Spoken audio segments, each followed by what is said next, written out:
Ai. Meu...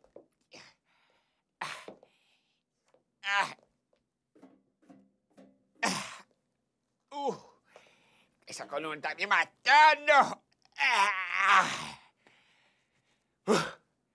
Voltei! Sentiram saudade de mim? Hã? Muito bem, pois o silêncio é a maior virtude de quem quer aprender. Preparem os seus ouvidos, pois estamos chegando, eu e a minha aula de história. Vocês ouviram falar do Paleolítico, do Neolítico, mas eu vou falar do Memeolítico. É isso mesmo. Eu tava lá quando o primeiro meme foi criado, na parede de uma caverna, lá no fundo. Acho que eu nem tinha inventado a roda ainda. Não sei. Eu sou vanguarda, né? Eu vi isso, hein? Eu vi! E só por causa disso, eu vou começar lá do início. E em latim... Incipiens primo mundi primi hominis.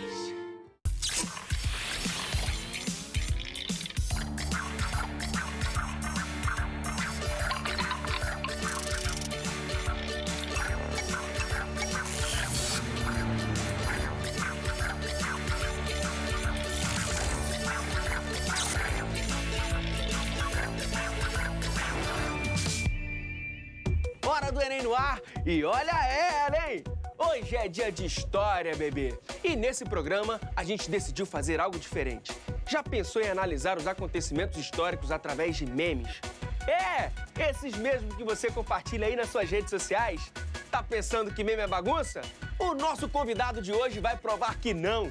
Vitor Chagas é pesquisador da UF e é responsável pelo projeto Museu de Memes. Mas segura esse forninho que é só no terceiro bloco. Antes, a gente dá aquela revisada no conteúdo de história com a ajuda especial do professor Fábio Conceição. Chega mais, professor. E aí? Tudo bem? Rapaz. Então, professor, a gente sabe que a questão dos direitos humanos é super importante no Enem. Verdade. Como ela aparece na prova de ciências humanas? Essa questão dos direitos humanos tem um papel muito relevante porque ela perpassa, né, por diversos momentos da história. Né? Para você ter uma ideia, um documento de 1789, a Declaração dos Direitos do Homem e do Cidadão, esse documento é considerado um documento balizar, né, para essa questão da luta pela cidadania, da luta pelos direitos humanos. O contexto era o contexto da Revolução Francesa, momento em que a sociedade de classes, a sociedade aristocrática, a sociedade de privilégios, a sociedade do antigo regime vinha sendo destruída por conta desse processo revolucionário. Nesse contexto, temos a aprovação em agosto de 1789, desse documento da Declaração dos Direitos do Homem e do Cidadão. Documento que estabelece que todos são iguais perante a lei. Todos são iguais em direito perante a lei. A partir daí, e com o passar do tempo e com o avanço das sociedades, esses direitos vão sendo garantidos, né? Século XIX, com o materialismo histórico, com o socialismo científico, mais um avanço, este fundamentalmente voltado para os direitos da classe trabalhadora. A classe trabalhadora vai se empenhar, vai se mobilizar para ampliar e para garantir os seus direitos. Já estamos num outro contexto histórico. Já temos aí as relações capitalistas avançando. Século XIX, século XX, Primeira Guerra Mundial, capitalismo consolidado, já mais luta por direitos. Os trabalhadores querem mais, as mulheres querem votar, ampliação de direitos. Então você percebe que a luta por direitos humanos, ela perpassa vários momentos, né? Chegamos à Segunda Guerra Mundial. Pós-Segunda Guerra Mundial, uma outra grande mobilização. Temos, através da ONU, a opinião pública internacional bastante apreensiva e temerosa e muito assustada por conta dos horrores do Holocausto, se sensibiliza muito mais ainda por conta dessa questão dos direitos. Temos aí a Organização das Nações Unidas, no finalzinho dos anos 40, aprovando a Declaração dos Direitos do Homem e do Cidadão. Todo homem tem direito à liberdade, todo homem tem direito à moradia, todo homem tem direito a trabalho digno, todo homem tem direito a lazer. Repara que é possível estabelecer um fio de condução distinção, né, entre aquele documento de 1789 e este documento de 1940, 1948, a Declaração dos Direitos Humanos da ONU, né? E é justamente sobre esse assunto a nossa questão do dia. Bora lá? Bora lá. Professor Lucas Cabral, chega mais! Vamos voltar agora um pouquinho no tempo e fazer uma questão de 2012, a questão de número 6. Nós nos recusamos a acreditar que o Banco da Justiça é falível. Nós nos recusamos a acreditar que há capitais insuficientes de oportunidade nessa nação. Assim, nós viemos trocar esse cheque. Um cheque que nos dará o direito de reclamar as riquezas de liberdade e a segurança da justiça. Isso é um textinho do Martin Luther King, tá? Então, para começar a falar um pouquinho sobre essa questão, vamos trabalhar com a ideia de quem é o Martin Luther King. Martin Luther King é um pastor da Igreja Batista nos Estados Unidos e um advogado. E a grande luta de vida do Martin Luther King foi o combate às leis segregacionistas que haviam nos Estados Unidos. As chamadas leis Jim Crow. O que significa Jim Crow? Isso é um termo pejorativo, mas que foi criado nos Estados Unidos e se tornou dominante.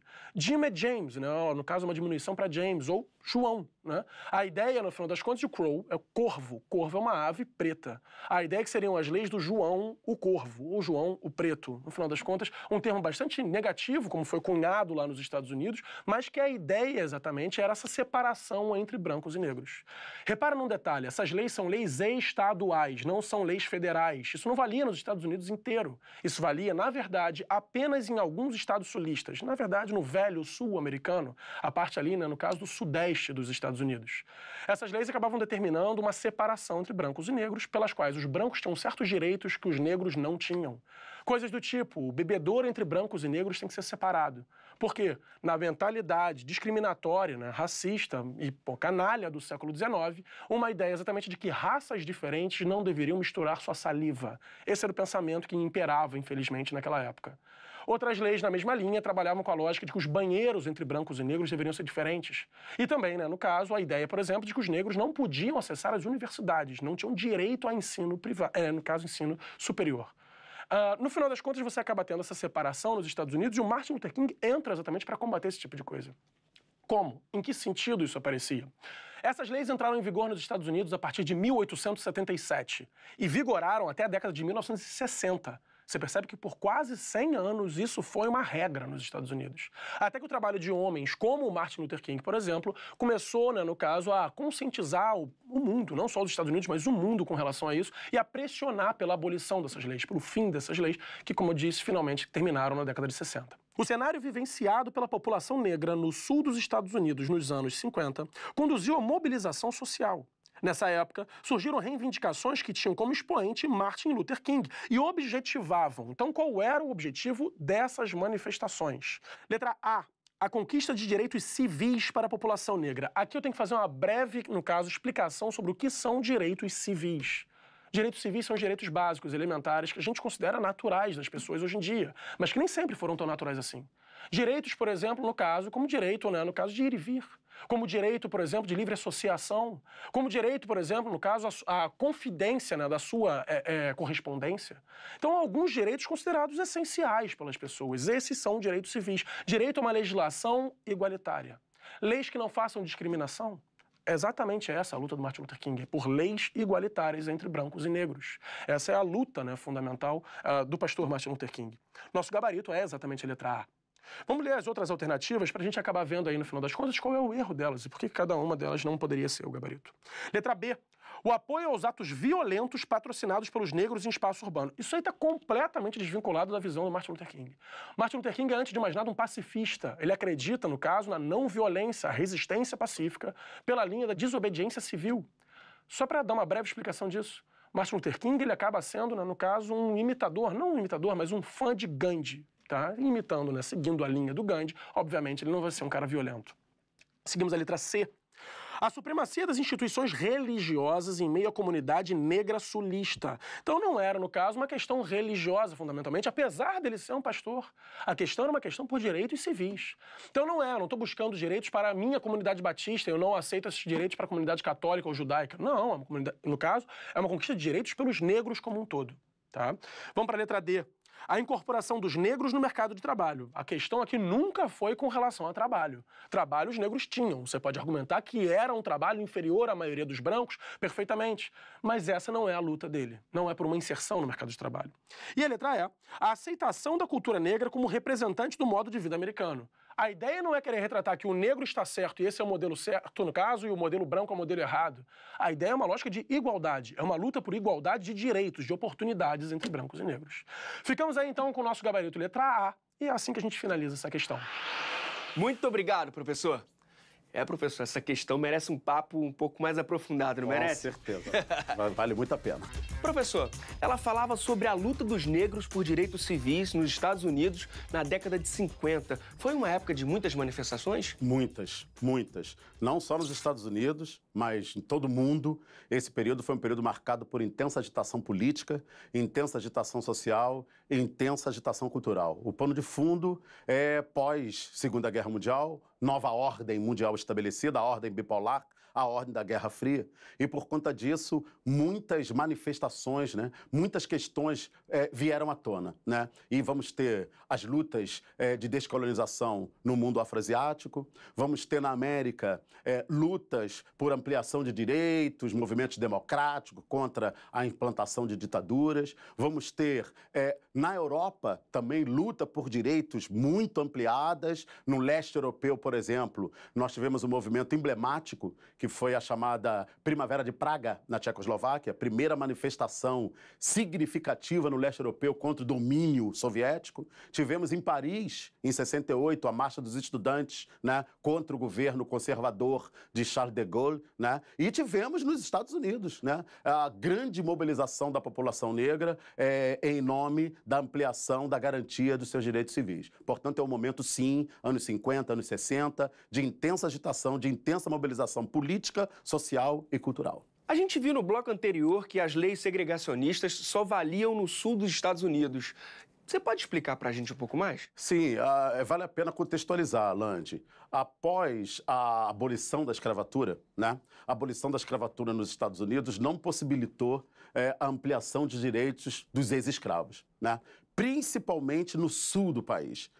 Se a gente remontar ao passado colonial, a gente vai observar que havia lá nos Estados Unidos, né, uma diferença significativa entre as colônias do norte e colônias do sul. Enquanto nas colônias do norte nós tivemos lá uma burguesia, né, industrial interessada no avanço das forças capitalistas, no sul, nos estados do sul, tivemos uma aristocracia rural assentada ou necessitando da permanência da escravidão. Então os interesses eram bastante diversos. E com a abolição da escravatura, né, esses interesses se acirraram. Daí nós tivemos a famosa Guerra de Secessão, né? E essa Guerra de Secessão vai acirrar ainda mais essas questões.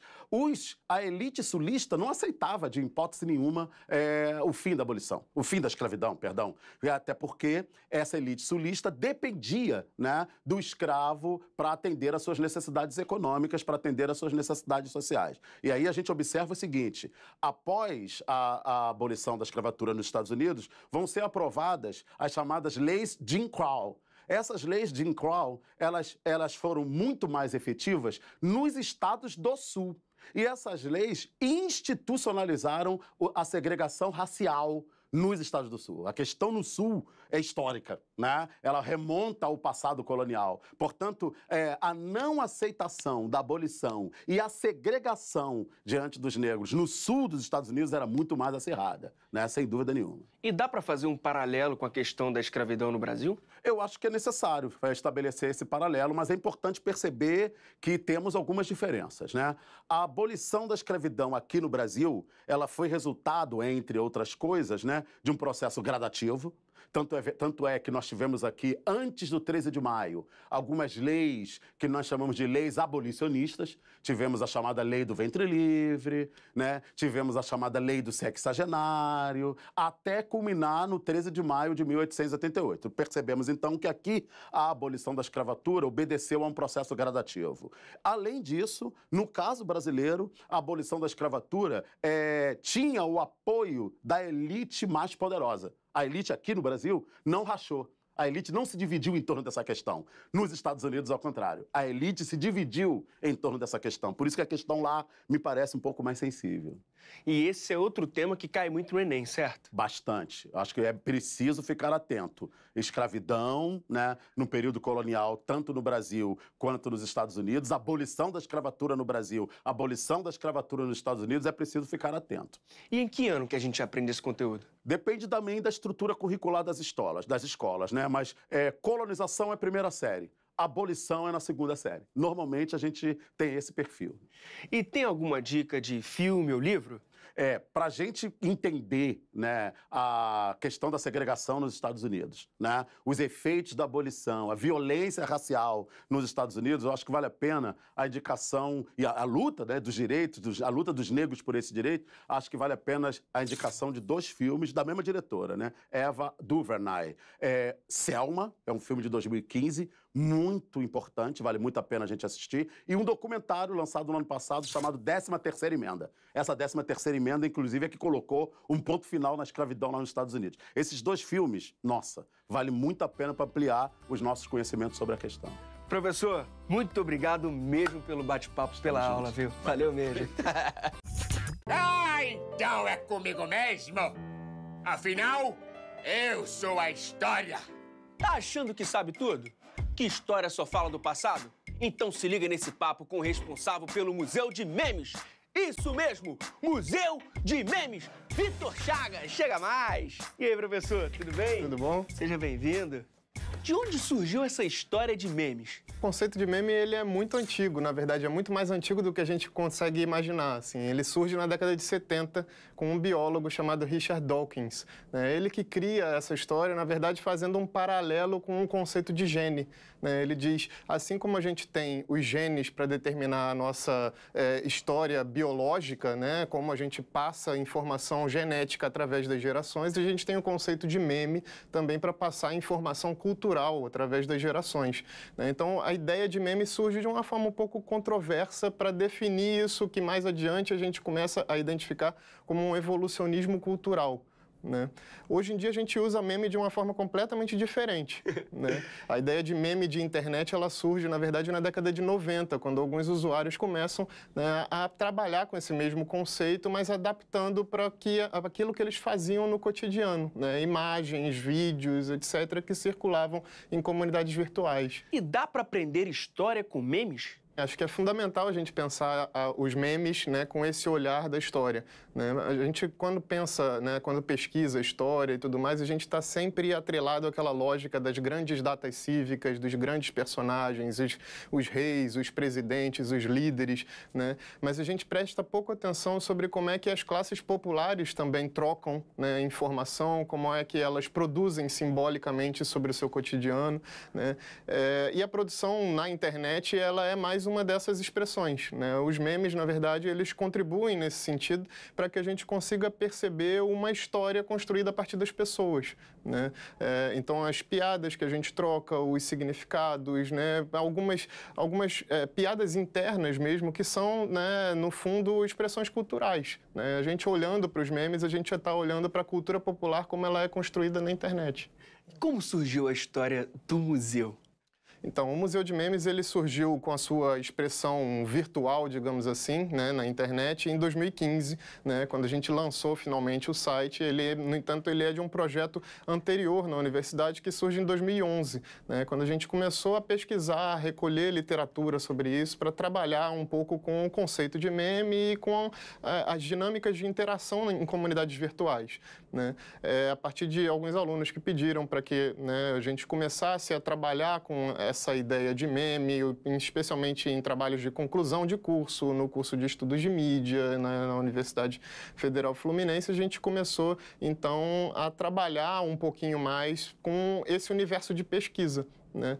E aí, uma vez que a gente começou a recolher essa bibliografia, uma vez que a gente começou a realizar uma série de encontros abertos ao público para trabalhar com a ideia do meme, né, como um gênero de mídia, né, em 2015 a gente resolveu lançar esse nosso braço virtual, o Museu de Memes. Mas é importante lembrar também que esse não é só um site, digamos, de besterol, muito pelo contrário, né? Ele tem também um acervo bibliográfico importante sobre pesquisadores, né, de todo mundo, né, debruçados sobre esse fenômeno, né? Então a gente tem ali bibliografias, né, em inglês, em francês, em uma série de outras línguas, de pesquisadores da Hungria, da Coreia do Sul, dos Estados Unidos, da Austrália, né? Todos eles trabalhando com essa temática, né? E a ideia é a gente poder discutir um pouquinho desse fenômeno, né, a partir de um olhar, digamos, mais acadêmico. Como fica essa questão de direito autoral? Olha, os desafios que os memes de internet impõem para a gente são muitos, né? O direito autoral é um deles, né? Se a gente pensar, por exemplo, que os memes complexificam muito essa nossa relação com o direito autoral no sentido tradicional, né, a gente consegue buscar uma série de exemplos, né, relacionados a isso, né? É muito comum, por exemplo, que os memes trabalhem com fotomontagens, né, com personagens famosos, né? Se a gente pegar, por exemplo, casos recentes aí em que a gente tinha memes que brincam com a imagem de personagens, né, ou de personalidades ilustres como Chico Buarque, né, ou como a atriz Marjorie Chiano, por exemplo, né, algumas dessas imagens, né, flertam com imagens de pessoas físicas, reais, né, e eventualmente, né, sem que algumas empresas saibam disso, elas podem lançar mão de uma campanha, por exemplo, fazendo uso dessas imagens sem autorização dessas pessoas. Tem um exemplo muito curioso, muito pitoresco, que é de um designer, na verdade, que faz uma escultura em 3D, né, com a imagem de um meme. Um meme que, na verdade, era uma fotografia de um menino, né, enfim, um bebezinho tirado aos seus 11 meses de idade pelo seu pai, né? É muito curioso pensar, por exemplo, né, na relação entre o menino de 11 meses, o meme que surge a partir daí, chama-se Success Kid, né, o menino do sucesso, porque o menininho na fotografia ele estava com o braço fechado, assim, fazendo uma pose de sucesso, né? Na verdade, ele estava só comendo areia, né? Mas as pessoas criaram essa piada em cima da fotografia, né? E o designer resolveu fazer uma escultura em cima do personagem, né? Então, esse designer foi processado, veja só. A ideia é, a família questionava o uso do direito autoral e também o uso do direito de imagem do menino, né? A resposta que o designer deu numa entrevista que eu fiz diretamente com ele foi muito curiosa, porque ele disse, mas eu não fiz uma escultura sobre o menino. Eu fiz uma escultura do personagem, o menino do sucesso, o Success Kid, né? Essa escultura, na verdade, ela trabalha em cima de uma marca anônima, que não tem autoria, né? Então, pensar a lógica do direito autoral é muito complexa quando a gente se depara com um exemplo como esse, né? Não dá para estabelecer uma relação causal direta entre, né, o cara que fez a escultura, o personagem e o menino fotografado, porque simplesmente quem fez essa camada intermediária, que criou o meme, é anônimo. E para quem quer entrar nesse grupo? Por exemplo, um estudante que acabou de entrar na UF e quer entrar nesse grupo, o que ele faz? Então, a gente está sempre aberto a receber novos estudantes, novos pesquisadores, né? O grupo, ele é basicamente, né, aberto a receber qualquer tipo de pessoa, né, a partir dos seus interesses, é claro. A gente tem pesquisadores ali trabalhando nas mais diferentes, né, áreas temáticas. A gente tem gente pesquisando, por exemplo, memes políticos, a gente tem gente pesquisando, né, memes de novela, memes de séries, né? São muitos universos temáticos possíveis ali dentro, né? E uma das dinâmicas mais bacanas que a gente costuma fazer, para além do grupo de pesquisa em si, que a gente se reúne regularmente para ler textos, para discutir, né, e também para, obviamente, tocar as nossas próprias pesquisas, né, a gente tem também encontros abertos, né, uma coisa que a gente costuma chamar desde 2011, inclusive antes do museu ir para o ar, né, carinhosamente de Meme Club. Gostei. Os Meme Clubs são uma experiência, uma espécie de misto entre o Cine Club, né, que você vai para assistir um filme e depois discutir no final, e um seminário acadêmico, né? Mais ou menos o que a gente faz, trocando em miúdos, a gente senta, assiste memes, né? Obviamente eles têm uma seleção anterior, a gente conversa com os alunos que tocam a iniciativa para apresentar o tema, né? E no final da sessão a gente discute um pouquinho sobre aquele universo. E a gente discute questões relacionadas à narrativa dos memes, a gente discute questões relacionadas à maneira como as pessoas interagem trocando esses memes, né? Um pouquinho o universo linguístico também, de certa maneira, né? Então a gente procura fazer nesse tipo de experiência, né, um grande encontro aberto para receber qualquer pessoa de dentro da universidade ou também de fora. Parabéns e muito obrigado pelo papo. Valeu Obrigado. mesmo, viu? Obrigado, Lange. E é isso, galera. Quando estiverem navegando nas redes sociais, não se esqueçam, meme também é cultura. Até mais!